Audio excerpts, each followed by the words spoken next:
give off vibes, and single men pick them up like sonar. I tried to send him a signal, but it didn't work. He knew immediately. You, on the other hand, are giving off single vibes, and he's zeroing in on that like a bee does pollen. I'm sure you're wrong. Maybe, Amy agreed in a thin whisper, but I doubt it. She took one last sip of her drink and stood hurriedly. I'm leaving now, and we'll test my theory and see what happens. My guess is that the minute I'm out of here, he's going to make a beeline for you. She paused, smiled at her own wit, then added, the pun was an accident. Clever, but unintentional. Amy, I thought you wanted to talk. Erin, however, wasn't quick enough to convince her friend to stay. Before she'd finished, Amy had reached for her purse. We'll talk some other time.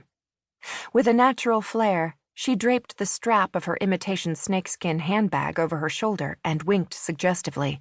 Good luck. Erin was at a loss as to what to do. She was 27, but for the majority of her adult life, she'd avoided romantic relationships. Not by design, it had just worked out that way. She met men frequently, but she dated only occasionally. Not once had she met a man in a bar. Cocktail lounges weren't her scene.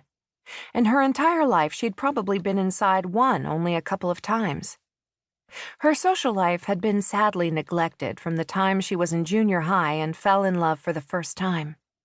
Howie Riverside had asked her to the Valentine's Day dance, and her tender young heart had been all aflutter.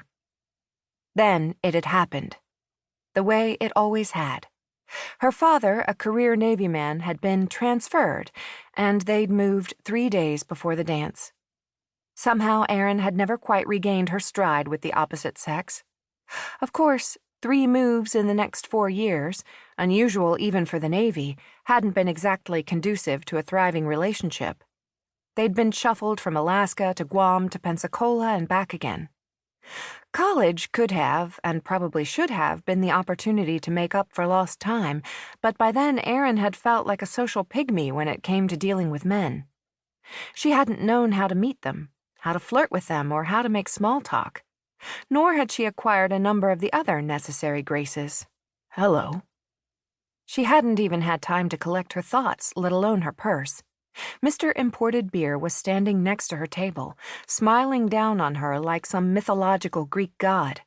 He certainly resembled one. He was tall, naturally, weren't they all? Easily 6'4", she guessed, and muscular. His dark hair was neatly trimmed, his brown eyes warm and friendly.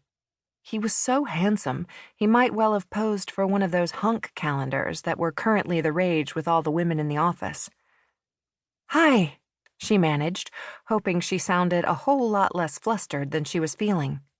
Erin knew herself well, and she couldn't imagine what it was about her that had attracted this gorgeous man. Few would have described Erin as a beautiful sophisticate. Her features were distinctively Irish, comely and appealing, but she wasn't anywhere close to being strikingly beautiful.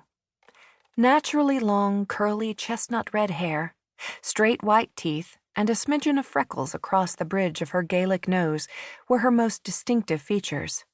She was reasonably attractive, but no more so than any of the other women who populated the cocktail lounge. Do you mind if I join you? Sure. She reached for her glass of Chablis and held onto it with one hand. And you are? Brandon Davis. He claimed the chair recently vacated by Amy. Most folks call me Brand. Erin MacNamera, she supplied, and noticed several envious stares coming her way from the women in the crowd. Even if nothing came from this exchange, Erin couldn't help being flattered by his attention. Most folks call me Erin. He smiled. Is it true? Was I really giving off vibes? She asked, surprising herself. Obviously, it was the wine talking. Generally, she wasn't even close to being this direct with a man she didn't know. Brand didn't answer her right away, which wasn't any wonder.